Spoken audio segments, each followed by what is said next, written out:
Stage पर India alliance के सारे नेता,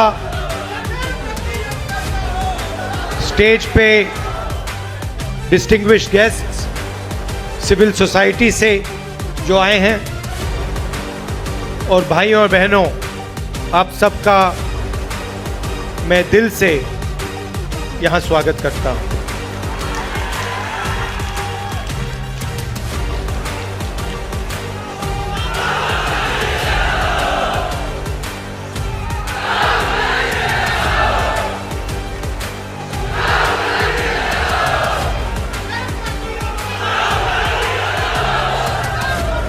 कुछ दिन पहले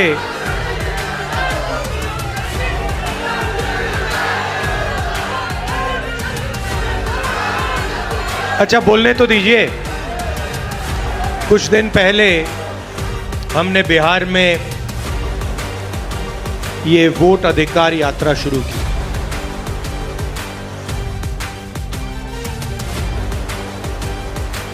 ये काफी लंबी कहानी है, क्योंकि कुछ सालों से हमें शक हो रहा था और पूरे देश को शक हो रहा था कि इलेक्शन के सिस्टम में कोई ना कोई गड़बड़ है। लोग कहते थे ईवीएम की बात होती थी, आरएसएस के संगठन की बात होती थी, मगर एक बात दिखने को मिलती थी कि बाकी पार्टियों को एंटी इनकम्बेंसी हो जाती थी, मगर बीजेपी के खिलाफ कभी एंटी इनकम्बेंसी नहीं होती। बीजेपी एक बार, दो बार, तीन बार, चार बार, एक के बाद एक चुनाव जीती जाती थी। तो अजीब सा लगता था, मगर हम खुलकर नहीं कह सकते थे क्योंकि सबूत नहीं था। महाराष्ट्र में हमें सबूत मिला। सबूत क्या था? लोकसभा का चुनाव हमारा गठबंधन जीतता है, स्वीप करता है। 4 महीने बाद उसी प्रदेश में, उसी महाराष्ट्र में वही पार्टियां लड़ती हैं। हमारा गठबंधन बीजेपी के गठबंधन के खिलाफ लड़ता है। हमारे गठबंधन का एक भी वोट कम नहीं होता। जितने हमें लोकसभा में मिले उतने हमें विधानसभा में मिले, मगर बीजेपी का वोट बढ़ जाता है। अजीब सी बात है। हमने देखा, पता लगाया, लोकसभा के बाद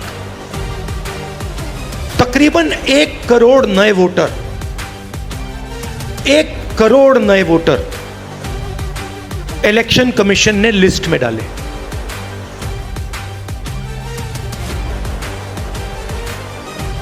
$45 लाख लिस्ट में, और बाकी वोटिंग बढ़ी। सारे के सारे जो वोटर, नए वोटर थे, सारे के सारों ने बीजेपी को वोट दिया। और जहां भी नए वोटरों ने बीजेपी को वोट दिया, वहां बीजेपी ने चुनाव जीता। हम गए इलेक्शन कमीशन से, हमने पूछा, बताइए कौन है ये लोग? ये नए वोटर जो हैं, ये टर्नआउट जो बड़ा है, ये कौन है? हमें इनके नाम दीजिए, वोटर लिस्ट दीजिए। कहते नहीं देंगे। फिर हमने उनसे कहा, देखिए इतना वोट पड़ा है, इतना टर्नआउट बढ़ा है, 5:30 बजे के बाद इतने वोट गिरे हैं, हमें आप कैमरा दिखाइए, वीडियो कैमरा दिखाइए, वीडियो फीड दिखाइए। कहते नहीं, हम नहीं दिखाएंगे। फिर क्या करते हैं? कानून बदल देते हैं और 45 दिन के अंदर वीडियो फीड को डिस्ट्रॉय कर देते हैं। फिर हमने कर्नाटक में अपनी टीम से कहा कि देखिए आप एक लोकसभा चुनिए और उसमें गहराई से देखिए, मैग्नीफाइंग ग्लास को लेके हर पेज को देखिए और बताइए यहां पे हुआ क्या। इलेक्शन कमीशन हमें इलेक्ट्रॉनिक वोटर लिस्ट नहीं देती, तो 8-10 फुट ऊंची बोरी कागजों की, 200-300 किलो की, हमारे 40 लड़कों ने 4 महीने 16 घंटे काम किया। वोटर लिस्ट में एक फोटो को लाखों फोटो से मिलाया, एक नाम को लाखों नामों से मिलाया, एक एड्रेस को बाकी एड्रेसेस से मिलाया और सच्चाई निकली। सच्चाई क्या थी? सच्चाई थी कि 7 सीटें हैं बेंगलोर सेंट्रल में, 6 कांग्रेस पार्टी जीतती है। 7वीं सीट में एक विधानसभा में 1 लाख फर्जी वोटर, 1 लाख। और जहां फर्जी वोटर थे, जिस असेंबली में फर्जी वोटर थे, वहां बीजेपी जीतती है। वो सारे के सारे 1 लाख जो वोट थे, उसके कारण बीजेपी लोकसभा का चुनाव जीत गई। मैंने प्रेजेंटेशन किया। अच्छा, मैं आपसे एक बात पूछना चाहता हूं, आपका नाम क्या है? कुमार जी, अगर मैंने आपसे कहा कि आप चोर हो और अगर आपने चोरी नहीं की तो आप क्या करोगे? सबसे पहले आप कहोगे खबरदार तुम्हें मुझे चोर बुलाया, बोलोगे ना? ठीक है। अगर आपने चोरी की होती और मैंने कहा चोर हो, तो आप चुप बैठोगे? क्यों नहीं बैठेगा? अगर चोरी की है और मैं कहूंगा चोरी की है, बिल्कुल चुप हो जाएगा, एक शब्द नहीं बोलेगा। अगर मैं आरोप लगा रहा हूं प्रधानमंत्री पे हर रोज कि तुम वोट चोर हो, प्रधानमंत्री चुप क्यों है? प्रधानमंत्री एक शब्द क्यों नहीं बोल रहा?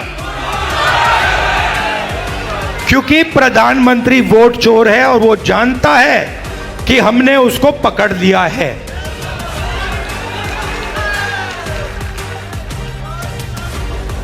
देखिए, मैं आपको एक बात बताता हूं।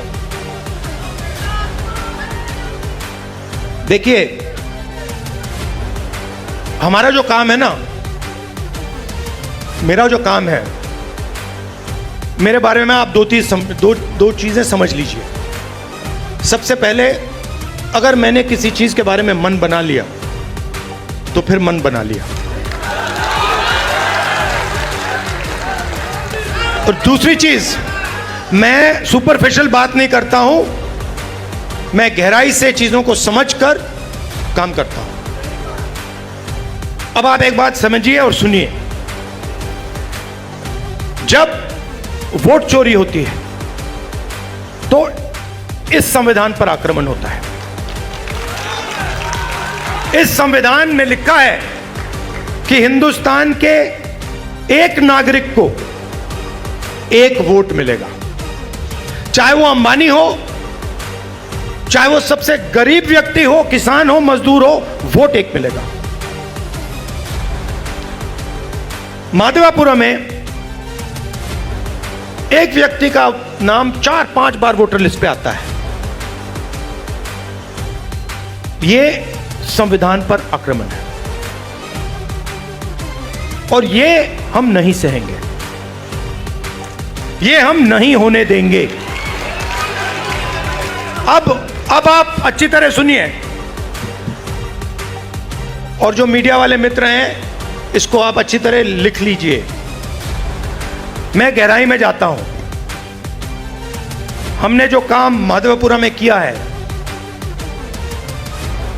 उसको हम आने वाले समय में, माधवपुरा में नहीं रुकेगा वो, हम आपको दिखाएंगे, देश को दिखाएंगे।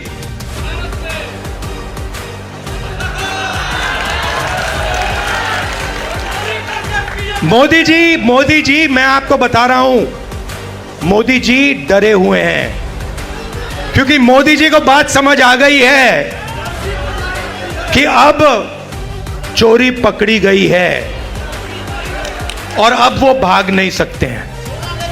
हम आपको दिखाएंगे कि सिर्फ माधवपुरा में चोरी नहीं हुई है, लोकसभा में चोरी हुई है, हरियाणा में चोरी हुई है, महाराष्ट्र में चोरी हुई है, मध्य प्रदेश में चोरी हुई है और अब ये बिहार में चोरी करने की कोशिश कर रहे हैं। और बिहार की जनता ने इनको हिला के रख दिया है, हिला के रख दिया है।